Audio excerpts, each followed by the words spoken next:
बसंत के दूत।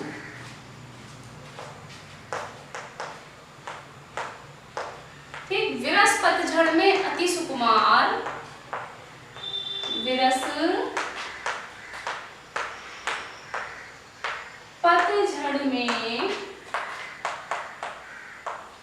अति सुकुमार। ठीक, घन तिमिर में चपला की रेख, घन तिमिर में चपला की रेख, तपन में शीतल मंद बयार, तपन में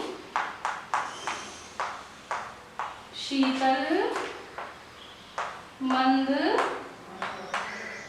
बयार। ठीक है, अब तक श्रद्धा पूछ रही थी मनु से तुम कौन हो। अब मनु पूछ रहे हैं श्रद्धा से कि कौन हो तुम बसंत के दूत। बसंत के दूत के समान, बसंत का दूत होती है कोयल। ठीक है, जब जब बसंत का आगमन होता है तब कोयल कूकना प्रारंभ कर देती है। कोयल विशेषकर वसंत ऋतु में ही बोलती है। तो इस प्रकार से ये विशेषण इस्तेमाल किया गया है श्रद्धा के लिए, क्योंकि श्रद्धा के जो शब्द थे वो बहुत मीठे, बहुत कानों को मधुर लगने वाले थे। इसीलिए मनु ने यहाँ उनको बसंत के दूत यानी कोयल के नाम से संबोधित किया है।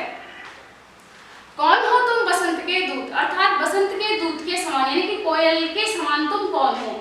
विरस पतझड़ में अति सुकुमार, यानी कि रस से रहित कोई रस नहीं है, ऐसे पतझड़ में भी तुम अत्यधिक कोमलता प्रदान कर रहे हो।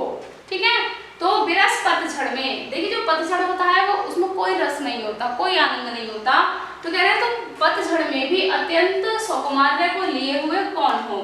घन तिमिर में चपला की रेख, घने अंधकार में चमकने वाली बिजली की रेखा के समान चंचल सुंदर तुम कौन हो। तपन में शीतल मंद बयार, तपती हुई दोपहरी में ठंडे शीतल वायु के झोंके के समान मन को शीतलता प्रदान करने वाली तुम कौन हो। तो इस प्रकार से मनु पूछ रहे हैं अब श्रद्धा से।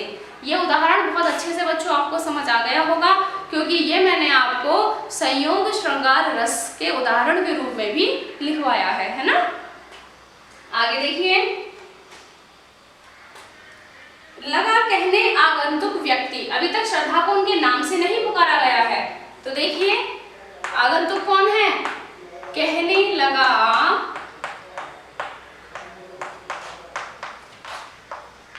आगंतुक व्यक्ति, जो आया हुआ व्यक्ति था कौन है वो, श्रद्धा है। मिटाता उत्कंठा सविशेष, मिटाता उत्कंठा सविशेष। देखिए जो मनु के हृदय में एक विशेष प्रकार की उत्कंठा माने जिज्ञासा उत्पन्न हुई थी, इच्छा उत्पन्न हुई थी, एक विशेष प्रकार की मनु के अंदर जो इच्छा उत्पन्न हुई थी उसको मिटाता हुआ कहने लगा आगंतुक व्यक्ति, जो अभी अभी आया है उसको कहते हैं आगंतुक। तो अभी भी कौन आया है, श्रद्धा आई है। तो मनु के मन की उत्कंठा को मिटाते हुए जो आया हुआ व्यक्ति है वो कहने लगा। क्या कहने लगा, देखिए, दे रहा हो कोकिल सानंद। वो कैसे कह रहा था वो बताया जा रहा है। दे रहा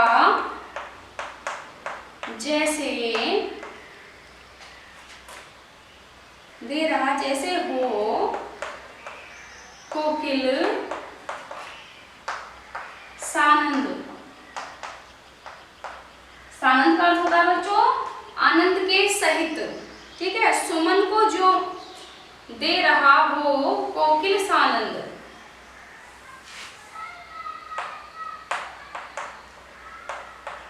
दे रहा हो कोकिल सानंद, सुमन को जो मधुमय संदेश, सुमन को जो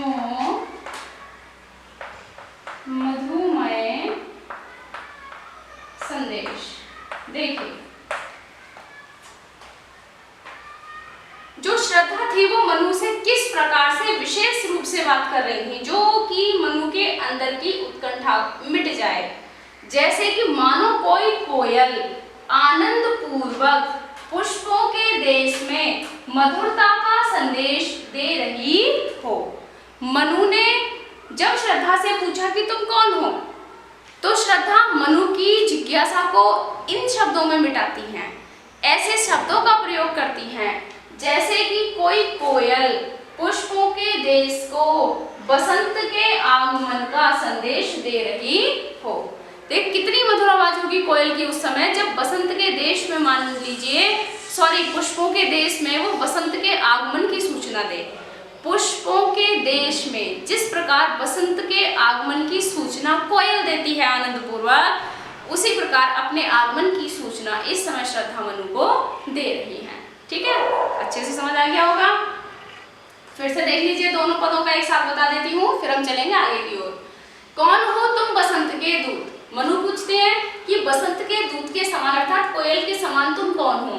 बिरस पतझड़ में अति सुकुमार, जो इस पतझड़ में भी अत्यधिक